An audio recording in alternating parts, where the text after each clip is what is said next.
लड़का दुनिया का सबसे ताकतवर कुंग-फू मास्टर बन जाता है। तो बिना देर किए चलिए कहानी शुरू करते हैं। तो फिल्म की शुरुआत में हम एक लड़के को देखते हैं जिसका नाम था जैकी। जैकी के माता पिता दोनों नहीं थे। बचपन से ही जैकी एक मार्शल आर्ट स्कूल में रहता था। हालांकि उसे मार्शल आर्ट सीखने में बहुत दिलचस्पी थी, लेकिन सीधा साधा और थोड़ा भोला होने की वजह से उसका मास्टर उससे नौकरों वाले काम करवाता था। और जब कुंग-फू दिखाने की बारी आती थी तो उसे सिर्फ मार खाने के लिए इस्तेमाल किया जाता था। एक दिन जैकी काम करते समय कुंग-फू की प्रैक्टिस कर रहा था। तभी वहाँ मौजूद उसका मास्टर जोंग उसे प्रैक्टिस करते हुए देख लेता है। ये देखकर मास्टर जोंग बहुत गुस्सा हो जाता है और उसे सबक सिखाने के लिए आगे बढ़ता है। मास्टर जैकी की पीठ पर जोर से वार करता है, जिससे जैकी जाकर सीधे पानी के एक बड़े बर्तन में गिर जाता है। तब मास्टर उससे कहता है, कामचोर काम करने की बजाय काम से भाग रहा है। जैकी कहता है, नहीं मास्टर, मैं काम से भाग नहीं रहा था, मैं तो बस थोड़ी देर कुंग-फू की प्रैक्टिस कर रहा था। इतना कहकर जब वह पानी लेकर दोबारा काम करने जाता है तो वह पानी गलती से मास्टर के पैरों पर गिर जाता है। इससे मास्टर और ज्यादा गुस्सा हो जाता है। जैकी क्योंकि बहुत भोला था, इसलिए वह गंदा कपड़ा उठाकर मास्टर के पैर साफ करने लगता है। यह देखकर मास्टर और भी ज्यादा नाराज हो जाता है और जैकी को लात मारकर गिरा देता है। फिर मास्टर उसे सबक सिखाने के लिए वहां रखे आटे में अपने दोनों पैर डाल देता है। उसके बाद टेढ़े मेढ़े पैरों के निशान बनाते हुए वहां चलने लगता है और जैकी को बुलाकर कहता है, इसे साफ करो। जैकी बहुत सीधा साधा था, इसलिए उसके पास कोई रास्ता नहीं था। वह आकर उन निशानों को साफ करने लगता है, लेकिन जैकी जितना साफ करता, मास्टर उतना ही ज्यादा जगह जगह आटा फैलाता जाता। मास्टर गंदगी फैलाता रहता और जैकी उसे साफ करता हुआ आगे बढ़ता जाता। आगे बढ़ते बढ़ते अचानक जैकी एक खंभे से जाकर टकरा जाता है। यह देखकर मास्टर खुशी से हंसने लगता है और कहता है, अगर आगे से कभी काम चुराया तो तेरी खैर नहीं। इतना कहकर वह बच्चों को कुंग-फू सिखाने चला जाता है। असल में यहाँ दो मास्टर थे जो खुद भी ठीक से कुंग-फू नहीं जानते थे। ये स्कूल किसी और बड़े मास्टर का था जो किसी काम से दूर गया हुआ था,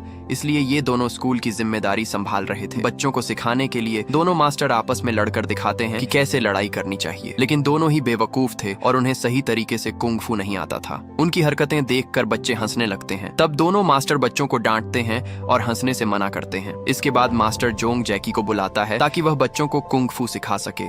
तब मास्टर जैकी को अलग अलग स्टाइल से मारने लगता है। उसे मारकर बाकी बच्चों को सिखाता है कि कुंग-फू कैसे करना है। मास्टर जैकी को ही अपना अभ्यास बनाने लगता है, क्योंकि जैकी को तो कुंग-फू आता ही नहीं था, इसलिए वह मास्टर पर हमला भी नहीं कर सकता था। इस तरह कुंग-फू सिखाते सिखाते वह जैकी की हालत खराब कर देता है। मार खाने के बाद जैकी अपने कमरे की तरफ जाने लगता है। जैकी इसी स्कूल के एक कमरे में रहता था। दूसरी तरफ हम एक बूढ़े आदमी को देखते हैं जो एक रस्सी के ऊपर लेटा हुआ था। अचानक उसके कान के पास कुछ मच्छर आकर गाना गाने लगते हैं। तभी वह एक आंख खोलता है और एक मच्छर को 2 उंगलियों से पकड़ लेता है। फिर वह देखता है कि वहाँ बहुत सारे मच्छर गाना गा रहे हैं। वह एक एक करके सारे मच्छरों को पकड़कर मार देता है और फिर आराम से सो जाता है। असल में यह बूढ़ा कोई आम इंसान नहीं था। कुंग-फू की दुनिया में 2 स्टाइल सबसे ज्यादा ताकतवर माने जाते थे। एक था ईगल क्लॉ और दूसरा था स्नेक फिस्ट स्टाइल। ये बूढ़ा आदमी स्नेक फिस्ट स्टाइल का सबसे बड़ा मास्टर था, जिसका नाम था मास्टर ली। ईगल क्लॉ स्टाइल का सबसे बड़ा मास्टर था मास्टर चेंग। उसने कसम खाई थी कि वह दुनिया से स्नेक फिस्ट स्टाइल का नाम और निशान मिटा देगा, इसलिए उसने एक एक करके स्नेक फिस्ट स्टाइल के सभी मास्टर्स को मार दिया और अब वह इस स्टाइल के सबसे बड़े मास्टर यानी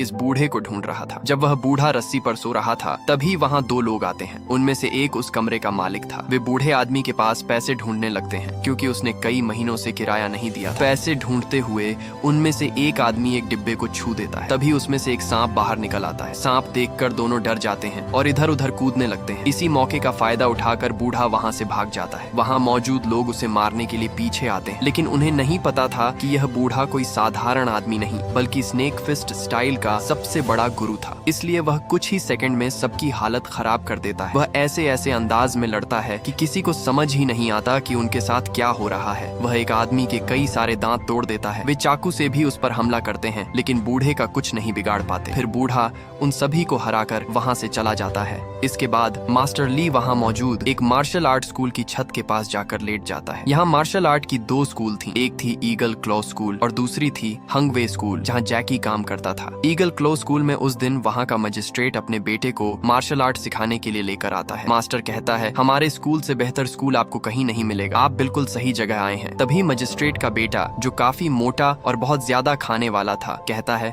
मैंने कई जगह लोगों को ईंट तोड़ते हुए देखा है, क्या तुम्हारे फाइटर भी ईंट तोड़ सकते हैं?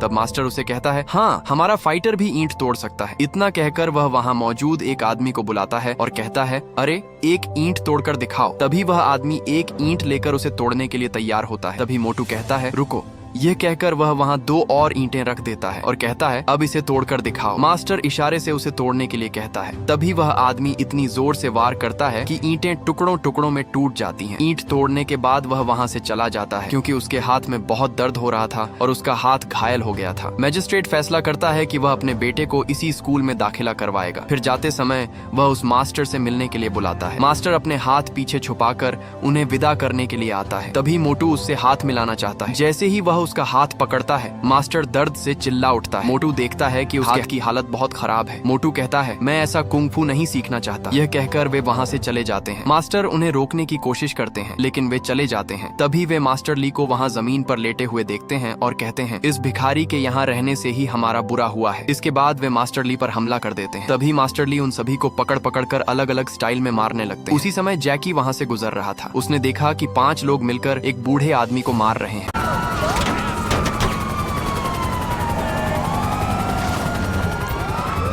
मास्टर ली उन सभी को पकड़ पकड़ कर अलग अलग स्टाइल में मारने लगते हैं। उसी समय जैकी वहाँ से